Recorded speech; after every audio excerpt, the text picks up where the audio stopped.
Peace. You're back, part 2, Auric Messages.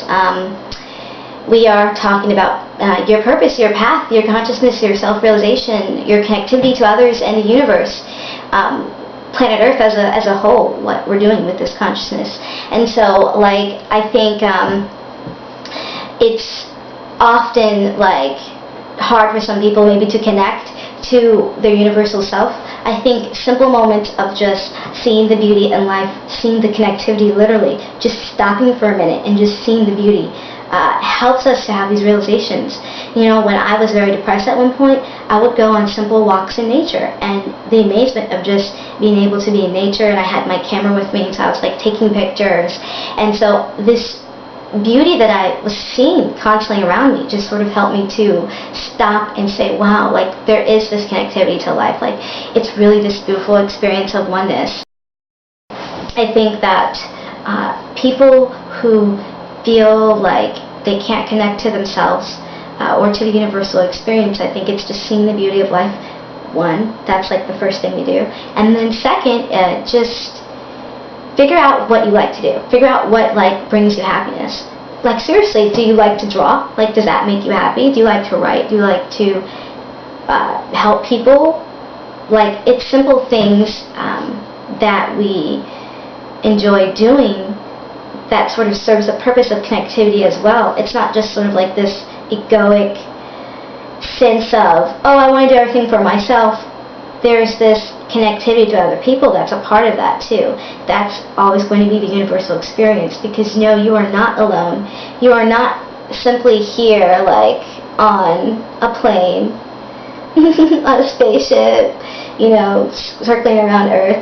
You're just here existing on this planet as a part of it. And so because of that, that's part of your contract. It's this global awareness as well. It's not just the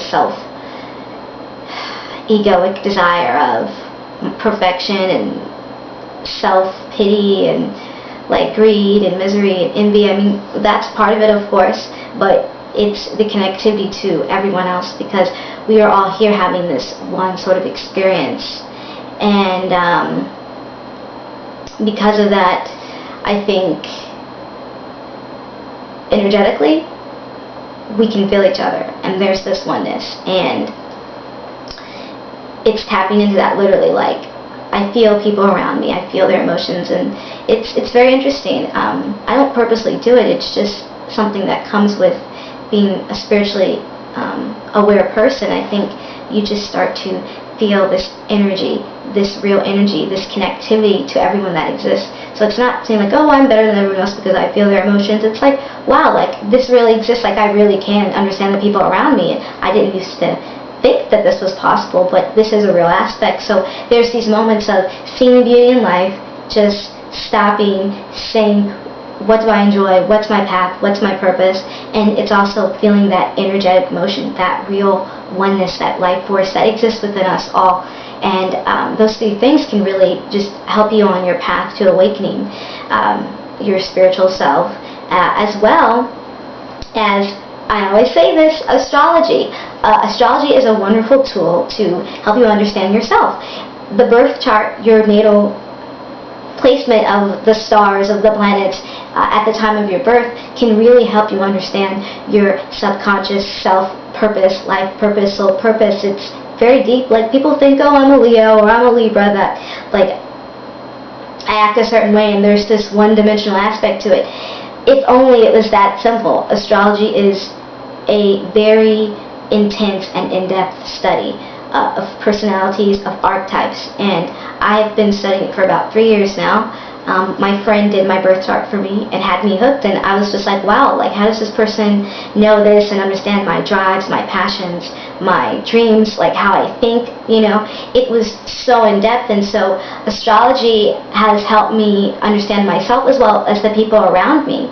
I know that because my friend's moon is in Capricorn, and they have Sagittarius on the ascendant, and they are a Pisces, that there might be a certain kind of energy associated with that. And so I've got to take that into assumption when I'm dealing with that person, that if they've got the moon in Capricorn, their emotions are reserved and they're held back, and it might take time to open them up. and that they tend to worry about their physical surroundings, and if they're not comfortable in that, they might have trouble opening up to the world.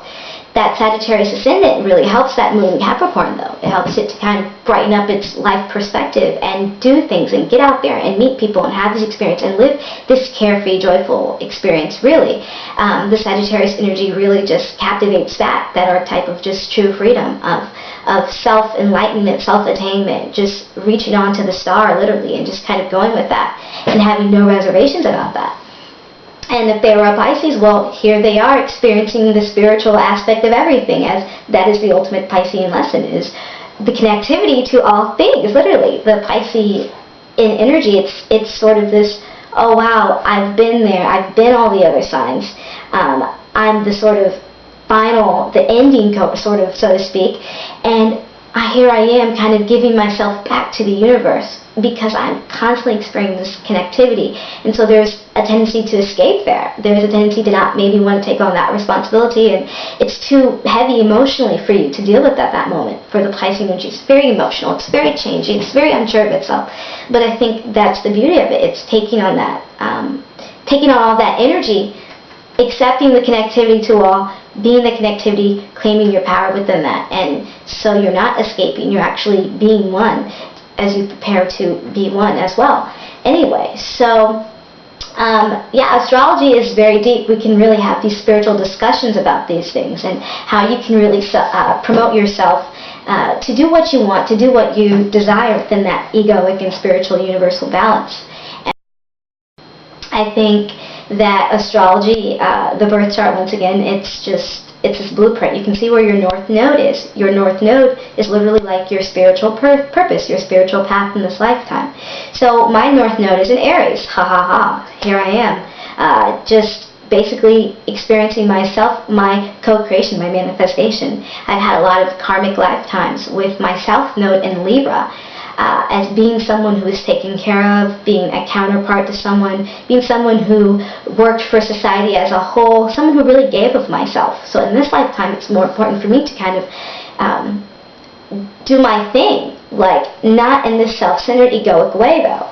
It's doing my thing, doing what makes me happy, doing what brings me joy, having this freedom to choose what kind of experience I want for myself. If I want to have this marriage and life and all that kids experience, that's something that I can create. If I want to live this renegade life where I travel around the world and I'm an artist, I can create that as well. It's having this opportunity.